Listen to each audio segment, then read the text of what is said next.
एक बार एक आदमी ने एक घर की घंटी बजाई तो अंदर से एक बच्चा बाहर आया। आदमी ने पूछा, बेटा क्या आपके पापा घर पर हैं? बच्चे ने कहा, अंकल पापा तो बाजार गए हैं। फिर आदमी ने कहा, तो चलो एक काम करो, अपने बड़े भाई को बुला लो। बच्चे ने कहा, पर अंकल भैया तो बाहर क्रिकेट खेलने गए हैं। फिर आदमी ने कहा, ओफो, एक काम करो, मम्मी तो घर पर ही होंगी ना, आप मम्मी को बुला लो। फिर बच्चा बोला, पर अंकल मम्मी तो किटी पार्टी में गई है। ये सुनकर आदमी उस बच्चे से परेशान हो गया और गुस्से में बोला, तो बेटा तुम घर पर क्यों बैठे हो, तुम भी कहीं चले जाओ। फिर बच्चा बोला, अरे अंकल मैं भी तो अपने दोस्त के घर आया हूँ।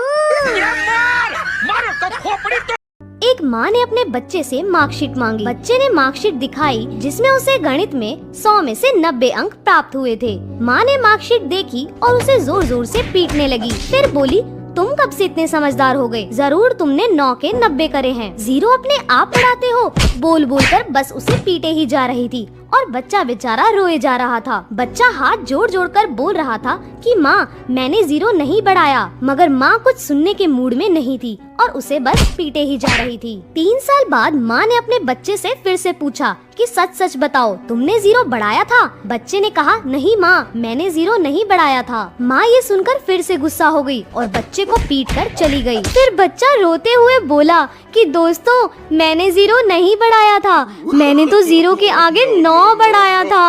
और ये बात दूर खड़ी माँ ने सुन ली और आगे क्या हुआ आप देख ही सकते। एक बार 2 चोर शहर से चोरी करके जंगल में भाग आते हैं। उनके पीछे पुलिस पड़ी होती है तो वो 2 दिन तक जंगल में ही छुपे रहते हैं। फिर उनमें से एक बोलता है कि यार मुझे तो बहुत भूख लग रही है। तो दूसरा कहता है कि एक काम करते हैं, हम में से एक यहाँ पैसों की देखभाल करेगा और दूसरा शहर जाकर खाना लेकर आएगा। तो उनमें से एक चोर अपना चेहरा ढककर शहर जाता है और खाने का इंतजाम करने लगता है। तो दूसरा दोस्त जंगल में बैठा सोचता है कि इसके आते ही मैं इसे मारकर सारा खाना और पैसा ले लूंगा। और यहाँ शहर में पहला दोस्त सोचता है कि मैं इस खाने में जहर मिलाकर सारा पैसा ले लूंगा। वो खाने में जहर मिलाकर जंगल में आता है लेकिन वहाँ कोई नहीं होता। वो खाना रखकर पैसा उठाकर भागने लगता है और इतने में ही उसका दूसरा दोस्त उसे पीछे से मार देता है और उसे मारकर जैसे ही वो खाना खाने लगता है वो खुद भी मर जाता है। तो दोस्तों आपने क्या सीखा कमेंट में जरूर। अब तो मेरी शादी होने वाली है,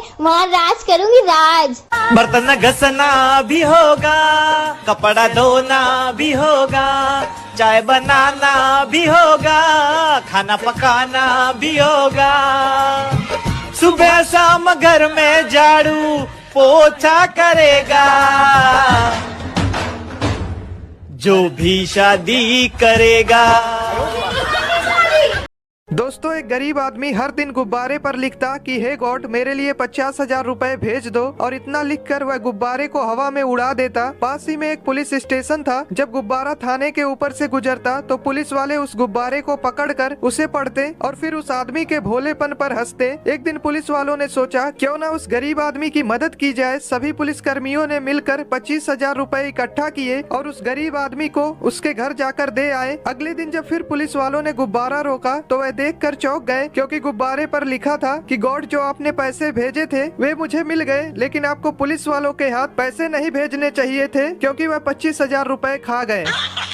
एक बार 2 दोस्त कार से कहीं जा रहे थे, तभी पुलिस उनको रास्ते में रोक लेती है। कहाँ जा रहे हो दोनों? सर बस चोर बाजार तक जा रहे हैं। चोर बाजार क्यों जा रहे हो? सर चोरी का माल बेचने जा रहे हैं। हवलदार इनकी गाड़ी की तलाशी लो, पूरी चेक करो क्या चोरी का माल लेके जा रहे हैं लोग। हवलदार पूरी गाड़ी की तलाशी लेता है और बोलता है, अरे सर गाड़ी में तो कुछ भी नहीं है। पुलिस के साथ मजाक करता है, कान के नीचे खींच के लगाऊंगा एक, चल निकल यहाँ से। अगले दिन वो दोनों फिर से कार में जा रहे होते हैं और पुलिस उनको फिर से रोक लेती है। आज कहाँ जा रहे हो तुम दोनों? सर आज भी चोर बाजारी जा रहे हैं हम तो फिर चोरी का माल भी लेके जा रहे होगे? बिल्कुल लेके जा रहे हैं सर। हवलदार चेक करिए एक बार फिर से इनकी गाड़ी। सर गाड़ी तो आज भी खाली है, मैंने आपके बोलने से पहले चेक कर ली। मजे ले रहे हैं हमारे। बेटा अगली बार मजाक किया ना मैं इतना कूटूंगा ना तुझे, चल भाग यहाँ से। अरे सर हम मजाक थोड़ी कर रहे हैं आपसे, आप पता नहीं कौन सा चोरी का सामान ढूंढते हो गाड़ी में। हम तो गाड़ियां चुराते हैं सर, गाड़ियां। ये चोरी की गाड़ी